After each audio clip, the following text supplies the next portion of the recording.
Na manhã de Natal, minha sobrinha abriu a porta e perguntou: quantos presentes você trouxe? Eu disse: 22.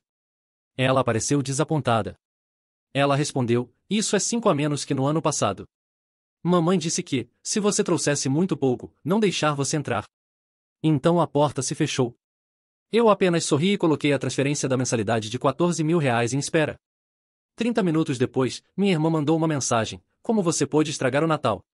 Eu fiquei lá na neve, com 22 presentes embrulhados equilibrados nos meus braços, vapor saindo da minha respiração, minhas botas rangendo suavemente na varanda gelada. Manhã de Natal. A casa da minha irmã. Mesmo ritual todo ano. A porta da frente rangeu e lá estava ela, minha sobrinha, Emma, 9 anos, usando uma fantasia brilhante de elfo verde, completa com sapatos enrolados e um chapéu vermelho de feltro caindo para o lado. Ela não disse Feliz Natal. Não me abraçou. Nem mesmo sorriu. Segurava um celular na mão com luva, a tela brilhando na luz fria. Ela olhou para baixo, leu algo, depois levantou os olhos para encontrar os meus com precisão cirúrgica. Mamãe disse que você deveria trazer 27 presentes, ela recitou friamente. Você só trouxe 22. Isso é 5 a menos que no ano passado. Eu pisquei. Antes que eu pudesse responder, mamãe também disse que se você trouxer pouco, eu não deveria deixar você entrar. E assim, a porta começou a se fechar. Devagar, deliberadamente. Eu não gritei. Não bati de novo. Não implorei para entrar. Simplesmente me virei, coloquei cuidadosamente sacolas de presentes, presentes que passei semanas planejando e embrulhando, no tapete de boas-vindas, dei um passo para trás na neve e peguei meu celular. Sem emoção, apenas calma, clareza mecânica. Abri o aplicativo do banco, encontrei o pagamento programado da mensalidade, R$ 14.000 para a escola particular da Emma, e cliquei em cancelar transferência em espera. Feliz Natal. Voltei sozinho para o meu carro. O vento havia aumentado, empurrando pequenos redemoinhos de neve pelo para-brisa. Eu não dirigi. Apenas fiquei lá, com as mãos ainda no volante, ouvindo os ecos distantes dos cânticos dentro da casa deles, as risadas calorosas que não me incluíam mais. Às 9h43 meu celular acendeu. Irmã, como você pôde estragar o Natal? Ela está chorando. Eu encarei a mensagem por um longo segundo, depois digitei, eu. Você disse para não entrar se eu trouxesse pouco. Eu trouxe respeito. Você fechou a porta. Apertei enviar, pela primeira vez em anos. Percebi que não tinha estragado o Natal. Eu tinha saído antes que alguém pudesse me estragar. Não dormi naquela noite. Depois que a porta se fechou para mim e para meus presentes, dirigi para casa em silêncio. Sem música, sem negações, apenas o som dos pneus cortando a neve fresca e a mesma frase girando na minha mente. Mamãe disse: se você trouxer muito pouco, não deixe você entrar. Isso ecoava mais alto do que qualquer canção de Natal. Veja, ninguém na minha família sabia do quadro completo. Nem de perto. Eu era o confiável, a galinha dos ovos de ouro. Com um emprego estável, uma conta bancária estável e, mais importante, um complexo de culpa estável que eles podiam explorar o ano todo. Mas, na realidade, eu estava por um fio. Apenas 3 semanas antes do Natal, fui chamado para uma reunião com o RH. A empresa estava se reestruturando e meu departamento seria absorvido por outro. Ofereceram uma promessa vaga de possível realocação, o que realmente significava comece a arrumar as malas. Eu ainda estava indo todos os dias, ainda batendo ponto. Mas eu sabia.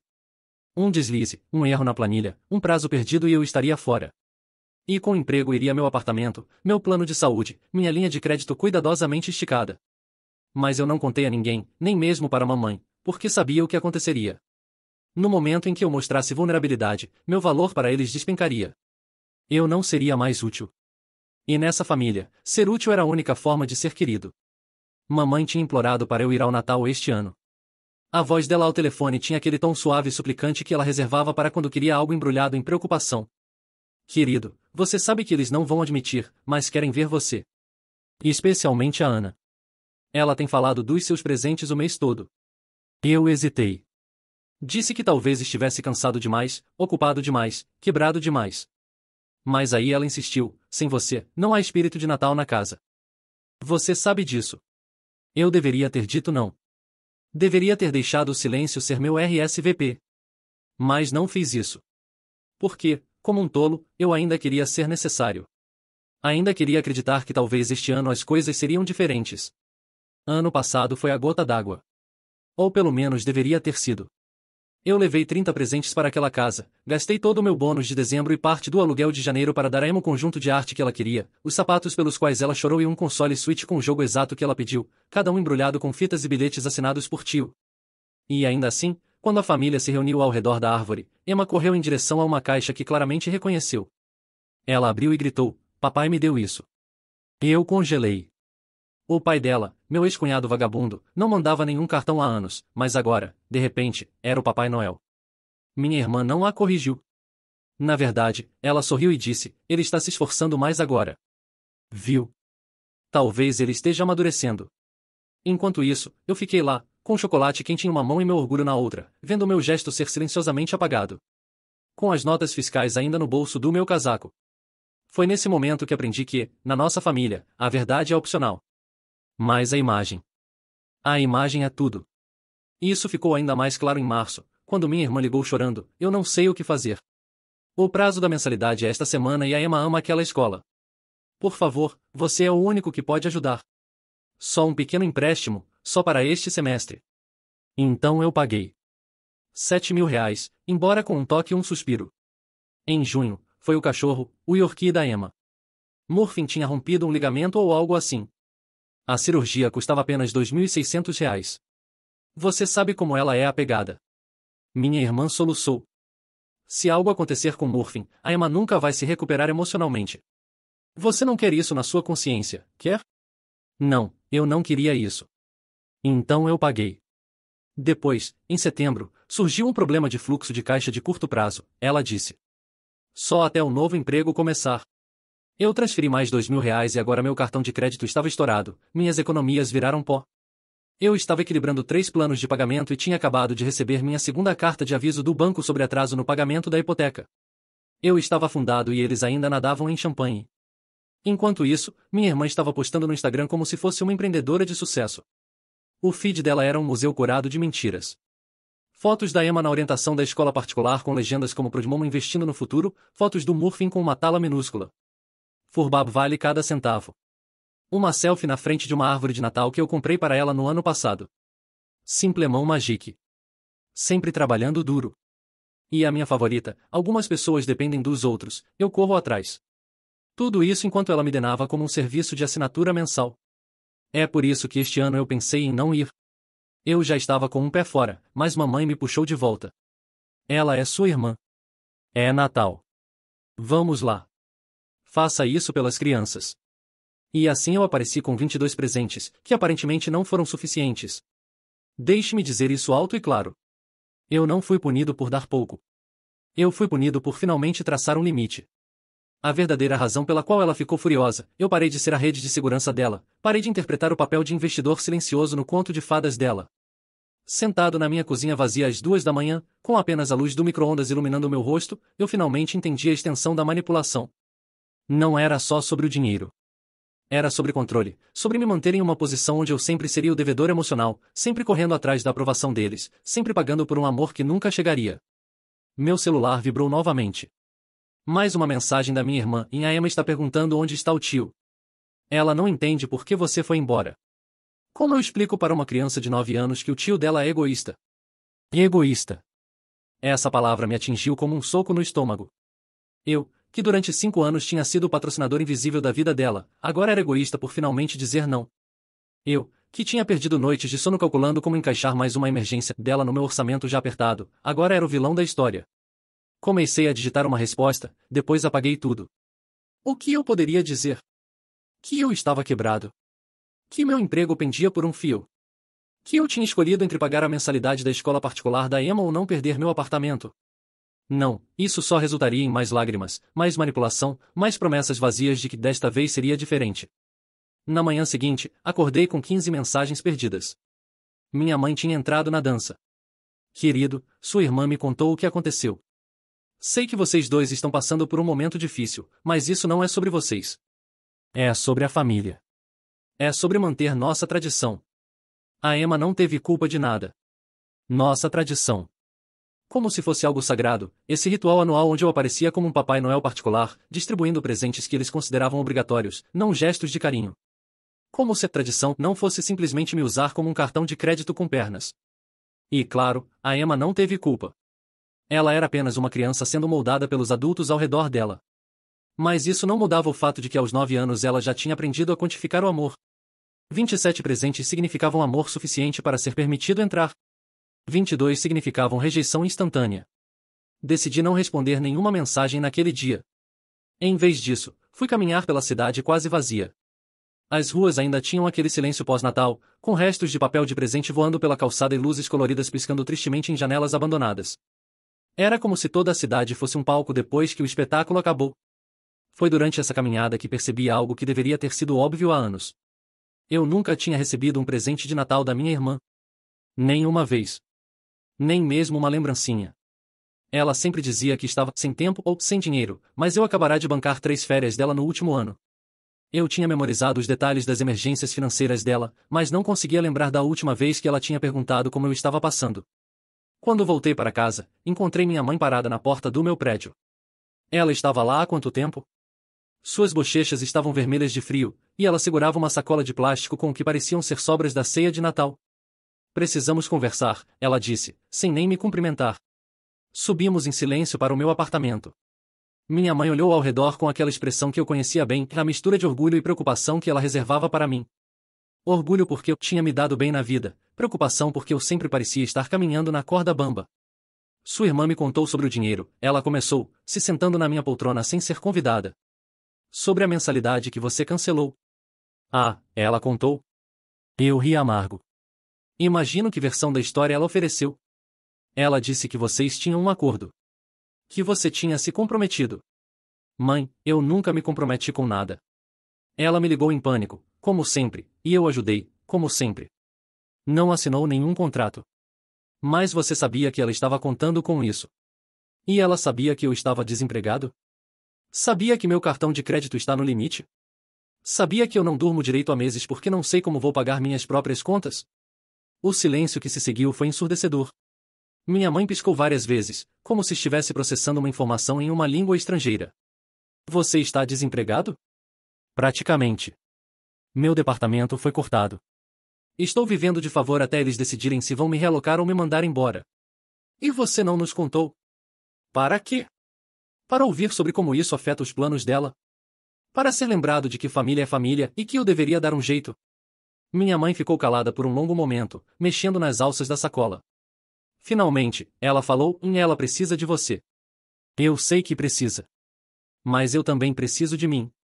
E há 5 anos eu tenho escolhido ela. Ela é sua irmã. E eu sou seu irmão. Mas quando foi a última vez que alguém se preocupou comigo da mesma forma? A pergunta ficou suspensa no ar entre nós. Eu podia ver minha mãe tentando formular uma resposta, procurando exemplos, mas sabíamos que ela não encontraria nenhum. Vocês me transformaram no banco da família, continuei. Toda emergência, toda necessidade, todo capricho da Emma vem direto para mim. E eu sempre pago, sempre ajudo, sempre apareço. Mas ontem, quando eu apareci com apenas 22 presentes, não fui recebido com gratidão. Fui recebido com uma lista de exigências e uma porta fechada na cara. A Emma é só uma criança. A Emma está aprendendo que o amor tem preço. Que as pessoas têm valor baseado no que podem oferecer. Vocês estão ensinando ela a ser igual à mãe dela. As palavras saíram mais duras do que eu pretendia, mas era a verdade. Minha sobrinha estava sendo criada para ver relacionamentos como transações, para medir afeto em presentes e favores. Minha mãe se levantou, deixando a sacola de sobras na mesa. Você está sendo injusto. Injusto é passar 5 anos sendo o patrocinador invisível da vida da minha irmã e ainda ser chamado de egoísta quando eu finalmente digo que não posso mais. Ela vai perder a escola. E eu posso perder meu apartamento. Mas não vejo ninguém organizando um plano de emergência para me ajudar. Depois que minha mãe saiu, abri a sacola que ela havia deixado. Dentro tinha um prato de peru frio, purê de batata endurecido e um pedaço de torta que já estava meio murchado. As sobras. Literalmente as sobras da celebração da qual eu tinha sido excluído. Joguei tudo no lixo. Naquela noite, enquanto tentava dormir, meu celular não parou de vibrar.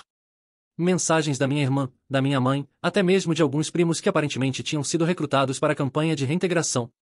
Todas seguiam o mesmo roteiro, e eu estava sendo dramático, estava machucando uma criança inocente, estava destruindo a família por causa de dinheiro. Dinheiro. Como se fosse só sobre dinheiro. Era sobre respeito. Era sobre reciprocidade. Era sobre ser visto como uma pessoa, não como um recurso. Era sobre finalmente entender que eu tinha sido manipulado por anos por pessoas que confundiam minha bondade com fraqueza, minha generosidade com obrigação. E o mais triste de tudo era que eu ainda os amava. Ainda sentia falta das risadas, das conversas, dos momentos genuínos que existiam entre todas as cobranças. Mas amor não deveria custar tanto. Família não deveria ser um fardo financeiro constante. Desliguei o celular e, pela primeira vez em meses, dormi a noite inteira. 2 dias depois do Natal, acordei com um sono profundo que não experimentava há anos. Não havia mensagens urgentes me esperando, não havia emergências financeiras batendo na minha porta, não havia culpa corroendo meu estômago.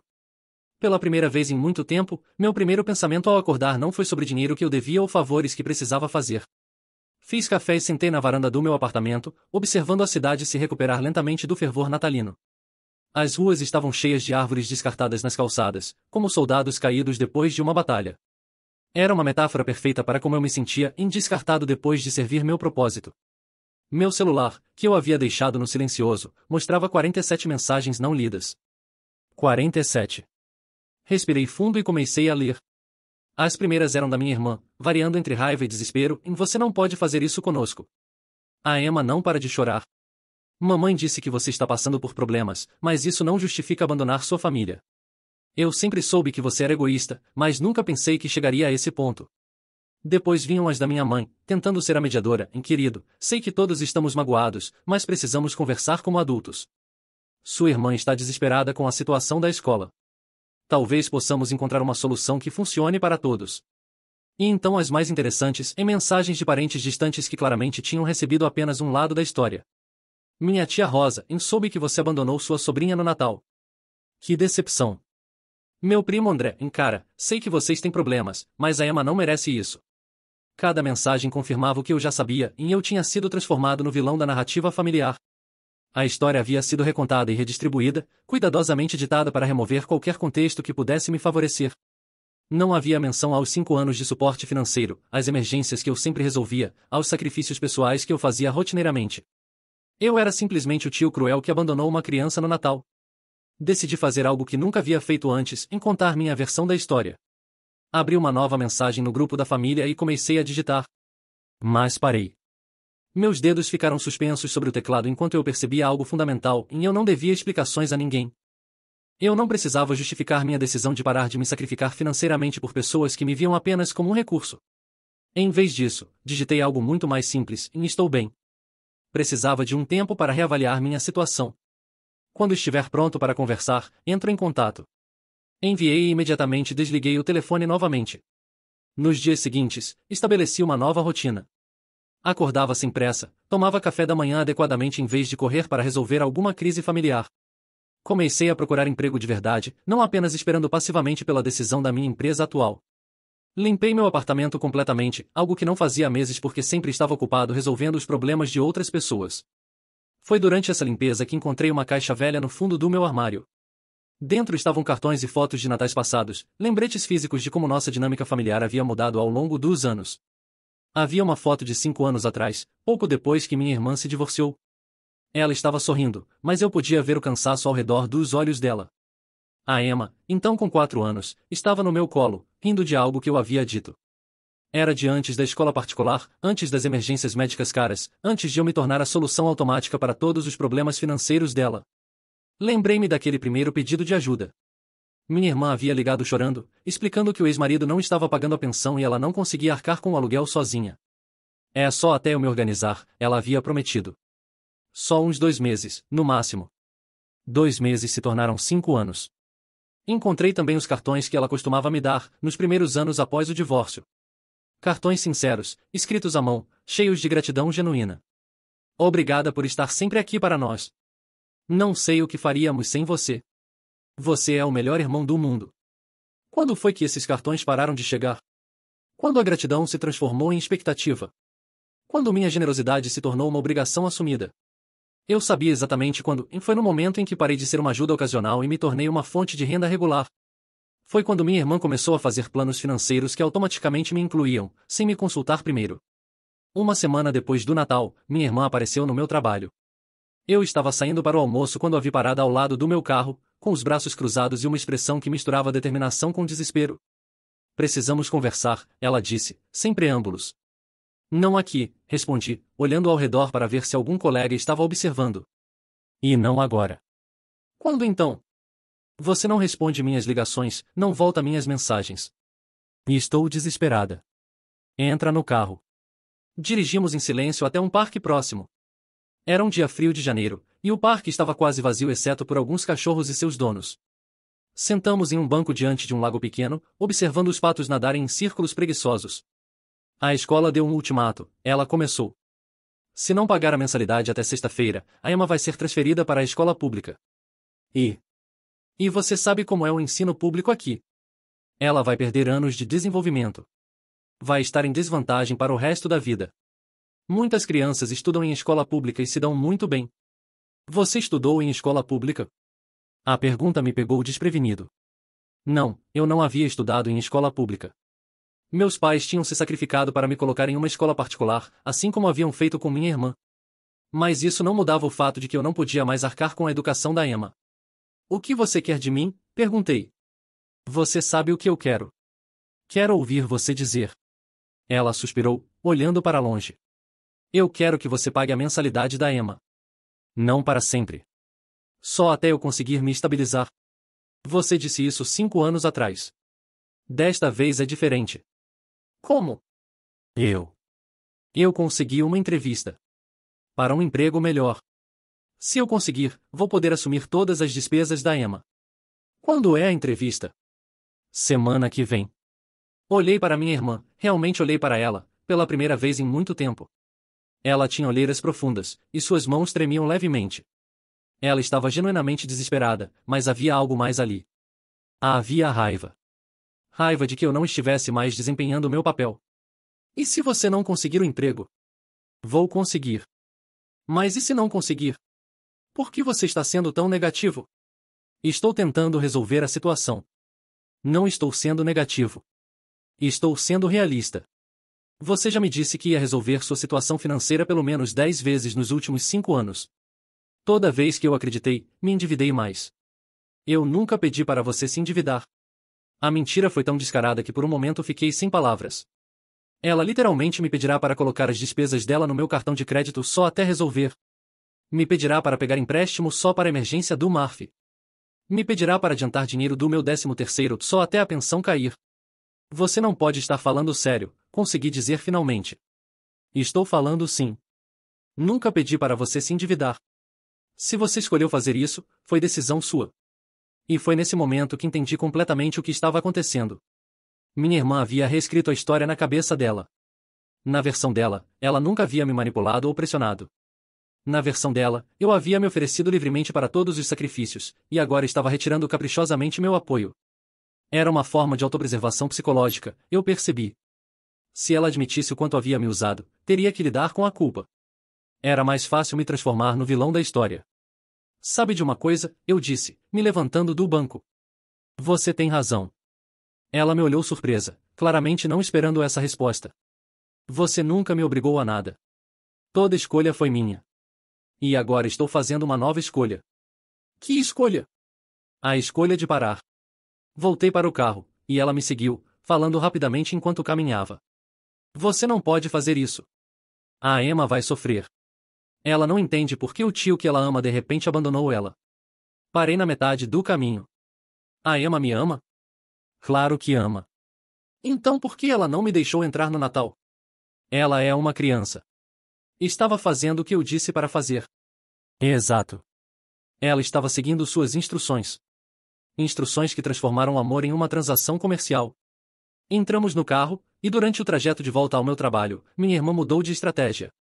Parou com as acusações e partiu para a manipulação emocional. Você lembra como era quando o papai morreu? Ela perguntou suavemente.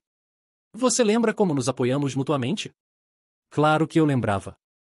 Papai tinha morrido quando eu tinha 20 e poucos anos, e minha irmã estava grávida da Emma. Foram meses difíceis, e realmente tínhamos nos aproximado, dividindo a dor e se apoiando. Lembro.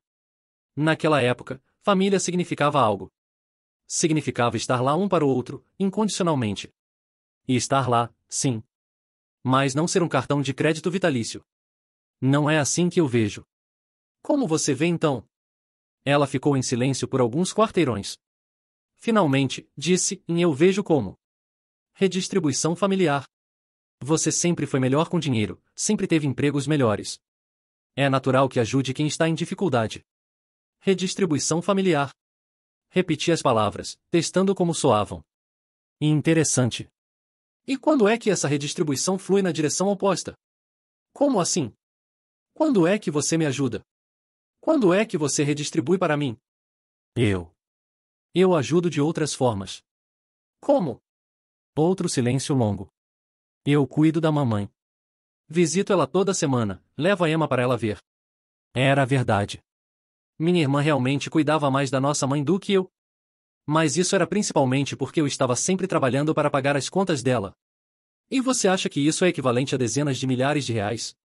Não tudo tem preço. Aparentemente tem. A entrada da Emma na sua casa custou 27 presentes. Minha ajuda financeira custa minha presença na família. Chegamos de volta ao estacionamento do meu trabalho. Minha irmã se virou no banco para me encarar. Tudo bem, ela disse. Você quer honestidade total? Vou te dar honestidade total. E esperei. Sim, eu dependo de você financeiramente. Sim, talvez eu tenha te pressionado mais do que deveria. Mas sabe por quê? Porque você nunca disse não. Em 5 anos, você nunca, nenhuma vez, disse que não podia ajudar. Como eu ia saber que você estava se endividando se você nunca contou? Eu não deveria ter que contar. Você deveria ter perguntado. Deveria, talvez. Mas não perguntei. E agora estamos aqui. Ela suspirou profundamente. Olha, talvez eu tenha sido egoísta. Talvez eu tenha aproveitado da sua generosidade. Mas você também foi egoísta. Como assim? Você usou o dinheiro para comprar seu lugar na família.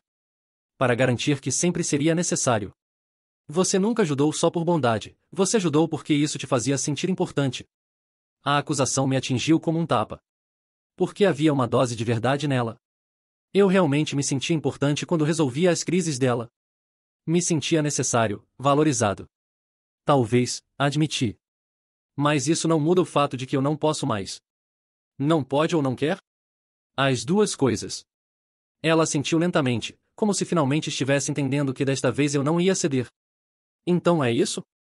5 anos de história, e você simplesmente desiste? Não estou desistindo da nossa relação. Estou desistindo de ser seu banco pessoal. Para mim, são a mesma coisa. A honestidade brutal da declaração nos deixou em silêncio. Ela havia acabado de admitir que, para ela, nossa relação era fundamentalmente transacional. Então talvez, eu disse calmamente, a gente nunca tenha tido uma relação real. Ela saiu do carro sem se despedir. Naquela noite, sentado sozinho no meu apartamento, refleti sobre a conversa. Minha irmã não estava errada sobre tudo. Eu realmente havia usado o dinheiro como uma forma de garantir meu lugar na família. Havia me tornado viciado na sensação de ser o salvador, o problema a solver, o tio generoso. Mas reconhecer isso não mudava o fato fundamental, eu estava quebrado, emocional e financeiramente, por causa dessa dinâmica. Peguei uma caneta e papel e comecei a fazer uma lista. Não uma lista de reclamações ou mágoas, mas uma lista do que eu queria daqui para frente. Primeiro, um relacionamento com minha sobrinha que não dependesse de presentes caros. Segundo, conversas com minha irmã que não girassem em torno de dinheiro. Terceiro, um papel na família que fosse baseado no que eu era, não no que eu podia oferecer. Olhei para a lista e percebi que essas eram coisas que talvez nunca pudesse ter com essa família. Pelo menos não da forma como as coisas estavam estruturadas atualmente. Mas talvez, apenas talvez, se eu continuasse firme na minha posição, eles eventualmente aprenderiam a me valorizar por outras razões. Ou talvez descobríssemos que, sem a cola do dinheiro, não havia substância suficiente para manter nossos relacionamentos unidos. De qualquer forma, eu precisava descobrir. Porque viver como eu estava vivendo, sempre devendo, sempre pagando, sempre sacrificando, não era sustentável. Era hora de descobrir se minha família me amava o suficiente para aceitar um relacionamento baseado em algo além de transações financeiras. O telefone tocou. Era minha mãe. Sua irmã me contou sobre a conversa de vocês, ela começou. E eu acho que vocês dois estão sendo orgulhosos demais para ver o que realmente importa. Que é família. Mãe, com todo respeito, família não deveria ser um fardo financeiro constante. Ninguém está pedindo para ser um fardo. Estamos pedindo para você não abandonar uma criança. Não estou abandonando ninguém. Estou estabelecendo limites. Limites que vão prejudicar sua sobrinha. E a ausência de limites estava me prejudicando. Isso não conta. Silêncio do outro lado da linha. Você sempre foi o mais estável de nós dois, minha mãe disse finalmente. Talvez por isso esperamos mais de você. E esperem menos. Como? Esperem que eu seja um irmão e um tio, não um provedor financeiro. Esperem que eu apareça para jantar, não que eu pague o jantar. Esperem que eu brinque com a Emma, não que eu compre tudo o que ela quer. E se ela realmente perder a escola? Então ela vai estudar em outra escola. E talvez aprenda que nem tudo na vida é garantido, que às vezes as pessoas precisam se adaptar às circunstâncias que têm. Você está sendo cruel. E estou sendo realista. E pela primeira vez em 5 anos, estou colocando minha própria sobrevivência em primeiro lugar.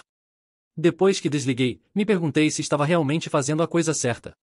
Se talvez não devesse encontrar uma maneira de ajudar, mesmo que fosse a última vez. Mas então lembrei da porta se fechando na minha cara no Natal. Lembrei dos 22 presentes deixados no capacho como lixo. Lembrei da lista de exigências sendo recitada por uma criança de 9 anos. E soube que, por mais doloroso que fosse, eu estava fazendo a única coisa que ainda poderia salvar o que restava da nossa família, forçando todos nós a descobrir se havia algo além de dinheiro que nos mantinha unidos. Na sexta-feira seguinte, recebi uma ligação que eu estava esperando e temendo ao mesmo tempo. Era da escola da Emma. Senhor Silva? Aqui é a secretaria do Colégio Santa Teresa. Estamos entrando em contato porque a mensalidade da aluna Emma Santos está em atraso há 2 semanas, e não conseguimos contato com a responsável financeira. Eu não sou o responsável financeiro da Emma, respondi, sentindo um nó no estômago. Mas o senhor está listado como contato alternativo para questões financeiras. Claro que estava. Minha irmã tinha me colocado como backup em todos os documentos da escola, sem nem me avisar. Mais uma forma silenciosa de me prender ao sistema. A mãe dela é a responsável. Tentem entrar em contato com ela. Já tentamos várias vezes. O telefone dela vai direto para a caixa postal. Depois que desliguei, fiquei olhando para o telefone por um longo tempo.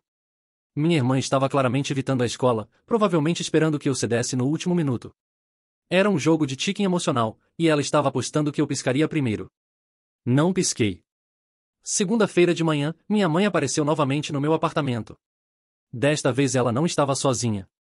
Emma estava com ela, usando o uniforme da escola pública para onde havia sido transferida na sexta-feira anterior.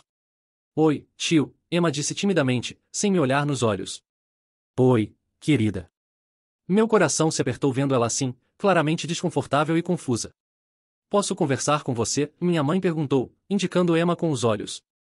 Preparei um chocolate quente para Emma e a deixei assistindo o desenho na sala enquanto minha mãe e eu conversamos na cozinha. Ela chorou a semana inteira, minha mãe começou sem rodeios. Não entende por que teve que trocar de escola, por que os amigos dela ficaram para trás, por que tudo mudou de repente. E o que minha irmã disse para ela? Que o tio não pôde ajudar desta vez. Era uma versão editada da verdade, mas pelo menos não era uma mentira completa. Emma perguntou se foi porque ela não deixou você entrar no Natal, minha mãe continuou. Ela acha que é culpa dela. Isso me destruiu. Caminhei até a janela da cozinha, olhando para o pátio do prédio onde algumas crianças brincavam. Uma delas tinha mais ou menos a idade da Emma. Ela não tem culpa de nada, murmurei. Então por que está punindo ela? Não estou punindo ela. Estou me protegendo. Protegendo de quê? Da sua própria família? Me virei para encarar minha mãe. Mãe, você tem ideia de quanto dinheiro eu gastei com vocês nos últimos 5 anos? Não se trata de dinheiro. Claro que se trata. Tudo sempre se trata de dinheiro. Quando foi a última vez que alguém me ligou só para saber como eu estava? Quando foi a última vez que alguém se ofereceu para me ajudar com alguma coisa? Quando foi a última vez que fui incluído em uma decisão familiar que não envolvesse minha carteira? Minha mãe ficou em silêncio, claramente desconfortável com as perguntas. Você sabe quanto eu devo no cartão de crédito por causa das emergências da sua filha? Você sabe que eu posso perder meu apartamento se não conseguir um novo emprego nas próximas semanas? Você está exagerando. Estou. Fui até minha mesa e peguei algumas contas. Quer ver os extratos? Quer ver as cartas de cobrança? Quer ver como fica uma vida quando você constantemente coloca outras pessoas em primeiro lugar? Espalhei os papéis na mesa da cozinha. Minha mãe olhou rapidamente e depois desviou o olhar, como se os números fossem obscenos demais para encarar. Você deveria ter dito alguma coisa, ela murmurou. Eu disse. Várias vezes. Vocês simplesmente escolheram não ouvir. Sua irmã não sabia que estava tão ruim assim. Minha irmã não quis saber. Há uma diferença. Da sala, ouvimos Emma rindo de algo no desenho. O som era tão normal, tão inocente, que por um momento me fez questionar tudo. Talvez eu devesse encontrar uma maneira. Talvez eu devesse me endividar mais uma vez, só para poupar ela de toda essa confusão. Mas então lembrei da porta se fechando, da lista de exigências, da forma como minha generosidade tinha sido transformada em obrigação. Eu posso pagar uma mensalidade, disse finalmente. Uma. Para dar tempo para minha irmã se organizar de verdade. Os olhos da minha mãe se iluminaram. Sério? Mas há condições. Que condições? Primeira, e isso é um empréstimo, não um presente. Minha irmã assina um documento reconhecendo a dívida e estabelecendo um plano de pagamento. Tudo bem. Segunda, eu saio de todos os documentos da escola como responsável alternativo. A partir de agora, os problemas financeiros da Emma são problema exclusivo da minha irmã. Parece justo. Terceira, se minha irmã não conseguir pagar as mensalidades seguintes por conta própria, Emma vai para a escola pública permanentemente. E não vou ouvir nem mais uma palavra sobre isso de ninguém. Minha mãe hesitou. E a quarta condição? Como sabe que tem uma quarta? Conheço você. Sorri tristemente. A quarta condição é que todos vocês vão fazer terapia familiar comigo. Porque se vamos continuar sendo uma família, precisamos aprender a nos relacionar de forma mais saudável. Terapia? Terapia. Eu já marquei uma sessão para a semana que vem. Se vocês não aparecerem, não há dinheiro. Minha mãe ficou em silêncio por um longo momento. Podia ver ela pesando as opções, calculando se valia a pena aceitar todas as condições pelo dinheiro. Tudo bem, ela disse finalmente. Eu converso com sua irmã. Não. Você não vai conversar com ela. Ela vai vir aqui hoje à noite e vai conversar comigo. Diretamente. Sem intermediários, sem diplomacia, sem edições da história. Naquela noite, minha irmã apareceu na minha porta exatamente às 8 horas. Estava visivelmente nervosa, mexendo nas alças da bolsa e evitando o contato visual. Mamãe disse que você quer conversar, ela começou. Senta.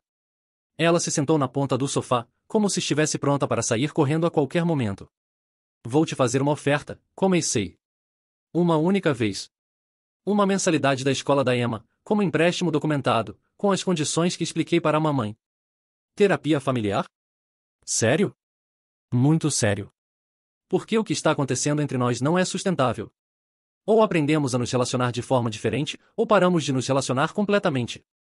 Ela ficou em silêncio por alguns minutos, claramente processando a proposta. E se eu não aceitar? Então Emma continua na escola pública, e vocês aprendem a viver sem minha ajuda financeira. Você realmente faria isso? Deixaria sua sobrinha em uma escola inferior só para provar seu ponto? Eu deixaria a minha sobrinha aprender que nem sempre podemos ter tudo o que queremos, e que às vezes as circunstâncias nos forçam a nos adaptar. É uma lição valiosa. Você está sendo cruel. E estou sendo realista. E por primeira vez em 5 anos, estou sendo honesto sobre meus limites. Ela suspirou profundamente. Tudo bem. Aceito suas condições. Todas elas. Todas elas. Peguei um papel que eu havia preparado e o coloquei na mesa entre nós. Então assina aqui. Ela leu o documento cuidadosamente. Era um acordo simples reconhecendo o empréstimo de uma mensalidade escolar, estabelecendo um plano de pagamento em 12 prestações, e confirmando o compromisso com a terapia familiar. 12 prestações? Ela perguntou. 1 ano para você colocar sua vida financeira em ordem. Me parece mais do que justo. Ela assinou sem mais comentários. Mas enquanto ela assinava, percebia algo em sua expressão. Não era alívio ou gratidão. Era cálculo. Ela estava aceitando porque não tinha escolha, mas já estava planejando como contornar as condições no futuro. E foi nesse momento que entendi que, mesmo com todas as minhas tentativas de estabelecer limites, ainda estava sendo manipulado. A terapia poderia funcionar, ou poderia ser apenas mais uma performance para manter o acesso ao meu dinheiro. Mas pelo menos desta vez eu estava entrando de olhos abertos. E se ela tentasse me manipular novamente, eu estaria preparado. O jogo havia mudado, mas ainda não tinha terminado. 6 meses depois da assinatura do acordo, eu estava sentado na sala de espera do consultório da terapeuta familiar, sozinho. Era a nossa 10ª sessão, e pela 7ª vez consecutiva, eu era o único que havia aparecido. Minha irmã havia comparecido às 2 primeiras sessões. Na primeira, ela passou 50 minutos explicando como eu era controlador e manipulador por impor condições à minha ajuda. Na segunda, ela chorou copiosamente enquanto descrevia como minha frieza repentina estava afetando Emma. Depois disso, sempre tinha uma desculpa: trabalho, Emma doente, carro quebrado, compromissos inadiáveis. Minha mãe havia sido mais consistente, aparecendo em 4 sessões. Mas suas participações seguiam sempre o mesmo roteiro, e eu deveria ser mais compreensivo. Minha irmã estava fazendo o melhor que podia, a família devia se apoiar mutuamente. Quando a terapeuta gentilmente sugeriu que talvez o apoio mútuo devesse ser realmente mútuo, minha mãe parou de aparecer. Como você está se sentindo sobre isso? Doutora Helena perguntou, me tirando dos pensamentos. Aliviado, respondi, e percebi que era verdade. Por muito tempo eu achei que era eu quem estava errado. Que eu estava sendo egoísta ou cruel. Mas essas sessões me mostraram que elas simplesmente não querem mudar a dinâmica. E o que você pretende fazer com essa percepção? Olhei pela janela do consultório. Lá fora, a cidade seguia seu ritmo normal. Pessoas indo e vindo, cada uma cuidando de suas próprias vidas, seus próprios problemas. Vou parar de tentar salvar relacionamentos que apenas uma pessoa quer salvar. Doutora Helena assentiu. E quanto ao acordo financeiro? Ela pagou 3 das 12 prestações. Sempre com atraso, sempre acompanhadas de uma explicação dramática sobre como estava fazendo um esforço imenso para honrar o compromisso. E as outras 9? Não vai pagar. Nós dois sabemos disso. Como você pretende lidar com isso? Sorri pela primeira vez em meses. Já estou lidando. Havia chegado o momento de contar para a doutora Helena sobre meu plano. Durante os últimos 6 meses, enquanto fingia acreditar nas promessas da minha família, eu havia documentado meticulosamente cada interação, cada promessa quebrada, cada manipulação. E havia tomado algumas decisões. A primeira decisão foi prática e encontrei um novo emprego. Não na mesma área, e com um salário menor, mas em uma empresa menor onde eu podia recomeçar sem o estresse constante da reestruturação corporativa. Era um trabalho honesto que me permitia dormir à noite. A segunda decisão foi financeira. Consolidei todas as minhas dívidas e fiz um plano de pagamento realista.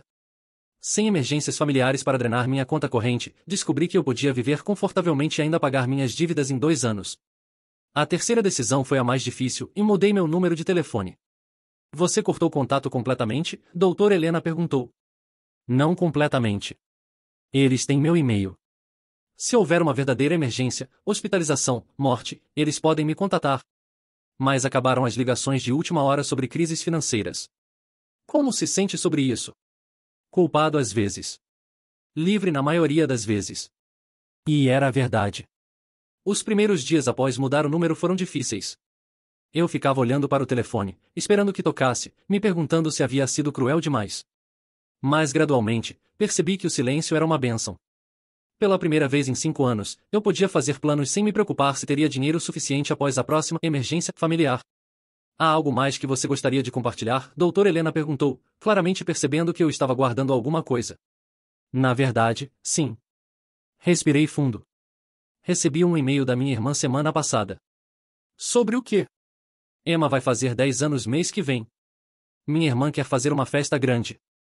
Estava convidando eu a contribuir para os custos. E você respondeu? Respondi. Peguei o celular e li o e-mail em voz alta. Querida irmã, obrigado pelo convite. Infelizmente não poderei contribuir financeiramente para a festa da Emma, pelas mesmas razões que expliquei nos últimos meses. No entanto, ficaria feliz em comparecer à festa e dar para Emma um presente adequado ao meu orçamento atual, algo em torno de R$ 50. Se isso for aceitável, me envie o endereço e horário. Se não for suficiente, entendo perfeitamente e desejo que a festa seja maravilhosa. Qual foi a resposta dela? Ainda estou esperando. Mas eu sabia que resposta não viria. R$ 50 não era suficiente para garantir minha entrada naquela família. E finalmente, eu estava em paz com isso. 2 semanas depois, no dia do aniversário da Emma, fiz algo que não fazia há anos e acordei sem me sentir culpado por nada. Tomei café da manhã devagar, li um livro, fui caminhar no parque. No meio da tarde, recebi um e-mail da minha mãe. Não era sobre a festa, era uma foto. Emma sorrindo ao lado de uma bicicleta nova, claramente cara, com um laço enorme. O e-mail dizia: Emma ganhou a bicicleta que queria. Seu pai apareceu na festa de surpresa. Meu ex-cunhado havia aparecido. O mesmo homem que não pagava pensão regularmente, que desaparecia por meses, que havia sido pintado como irresponsável durante anos. Mas ele havia comprado uma bicicleta cara e de repente era o herói da história. Olhei a foto por um longo tempo. Emma realmente parecia feliz. E percebi que isso era tudo o que importava. Ela estava bem, estava feliz, e não precisava de mim para isso. Respondi o e-mail: que bom que ela está feliz. A bicicleta é linda. E arquivei a conversa. 6 meses depois, encontrei minha irmã por acaso no supermercado. Ela estava com Emma, que havia crescido e mudado tanto que quase não a reconheci. Oi, minha irmã disse, claramente desconfortável. Oi, respondi. Emma me olhou com curiosidade, como se estivesse tentando lembrar onde me conhecia. Oi, Emma. Como você está? Bem, ela respondeu timidamente. Conversamos por alguns minutos sobre coisas banais, escola, aniversários, o tempo. Era uma conversa estranha, educada, entre pessoas que um dia foram próximas e agora eram quase estranhas. Bom, eu disse finalmente, preciso ir. Foi bom ver vocês. Espera, minha irmã disse quando comecei a me afastar. Você. Você está bem? A pergunta me surpreendeu. Era a primeira vez em anos que ela demonstrava interesse genuíno no meu bem-estar. Estou, respondi honestamente. Muito bem, na verdade. Sinto falta de você, ela disse baixinho. Eu também sinto falta de vocês. Às vezes. Talvez pudéssemos. Não sei. Tomar um café algum dia? Pensei sobre isso. Parte de mim queria dizer sim, queria acreditar que talvez agora as coisas pudessem ser diferentes. Mas uma parte maior lembrava de todas as vezes anteriores que havia acreditado em mudanças que nunca vinham. Talvez, respondi. Quando você estiver pronta para uma conversa onde não precise do meu dinheiro para nada. Ela assentiu lentamente, parecendo entender o que eu estava dizendo. Caminhei para longe sem olhar para trás. 2 anos depois, minha dívida estava quitada. Eu havia me mudado para um apartamento menor mas mais aconchegante, encontrado hobbies que me faziam feliz, até mesmo começado a namorar alguém, uma mulher independente que pagava suas próprias contas e nunca me pedia dinheiro emprestado. Em uma tarde de sábado, enquanto lia no parque, recebi uma ligação de um número que não reconhecia. Alô? Tio. Era a voz da Emma, mais madura agora. Emma? Como você conseguiu meu número? Pedi para a vovó. Ela disse que você mudou de número, mas que ainda tinha um antigo e-mail seu e conseguiu um novo número. Tudo bem por aí? Sim. Queria. Queria saber se você poderia vir no meu aniversário de 12 anos. Não precisa trazer presente caro nem nada. Só queria que você viesse. A sinceridade na voz dela me desarma completamente. Sua mãe sabe que você está me ligando? Não. Mas ela disse que se eu quisesse falar com você, ela não ia impedir. E por que você quer que eu vá? Porque você é meu tio. E eu lembro que você sempre foi legal comigo, mesmo quando eu era pequena e boba. Fiquei em silêncio por um momento, processando a ligação. Emma, posso te perguntar uma coisa? Claro. Você lembra do Natal quando não me deixou entrar porque eu só trouxe 22 presentes? Uma pausa longa. Lembro. E me sinto mal por isso até hoje. Mamãe me disse que era o que eu tinha que fazer, mas mesmo sendo pequena, eu sabia que estava errado. E agora? Agora eu entendo que presentes não são a coisa mais importante. E que você sempre foi mais do que apenas alguém que trazia coisas para a gente. Senti os olhos marejarem. Tudo bem, Emma. Eu vou na sua festa. Sério? Sério. Mas com algumas condições. Que condições? Primeira, se sua mãe ou sua avó começarem a falar de dinheiro ou pedir qualquer tipo de ajuda financeira, eu vou embora na mesma hora. Tudo bem. Segunda, meu presente vai ser algo simples, que eu possa pagar sem me endividar. Eu não me importo com presente. Terceira, e isso não significa que voltei a ser o banco da família. Significa apenas que estou disposto a tentar reconstruir nosso relacionamento como tio e sobrinha. Eu entendo. E pela primeira vez em anos, acreditei que talvez ela realmente entendesse. A festa de Emma foi pequena, simples, e surpreendentemente agradável. Minha irmã e minha mãe foram educadas mais distantes, claramente ainda processando os eventos dos últimos anos. Mas Emma estava genuinamente feliz em me ver, e passamos horas conversando sobre a escola, livros, seus planos para o futuro. Meu presente foi um kit de material de arte, lápis, tintas, cadernos de desenho. Custou exatamente R$ 52, e ela ficou mais empolgada com ele do que eu esperava. Obrigada, tio. Ela disse quando a festa estava terminando. Pelo presente e por ter vindo. Obrigado você por me convidar. Posso te ligar de vez em quando? Só para conversar? Claro. Mas Emma? Sim. Da próxima vez, liga do seu próprio telefone, não peça para outras pessoas conseguirem meu número. Se você quer ter uma relação comigo, que seja direta e honesta. Ela sorriu. Combinado. Dirigindo para casa naquela noite, refleti sobre como as coisas haviam mudado. Eu não havia recuperado minha família da forma como ela existia antes. Essa família, baseada em dependência financeira e manipulação emocional, estava morta e enterrada. Mas talvez, apenas talvez, pudéssemos construir algo novo.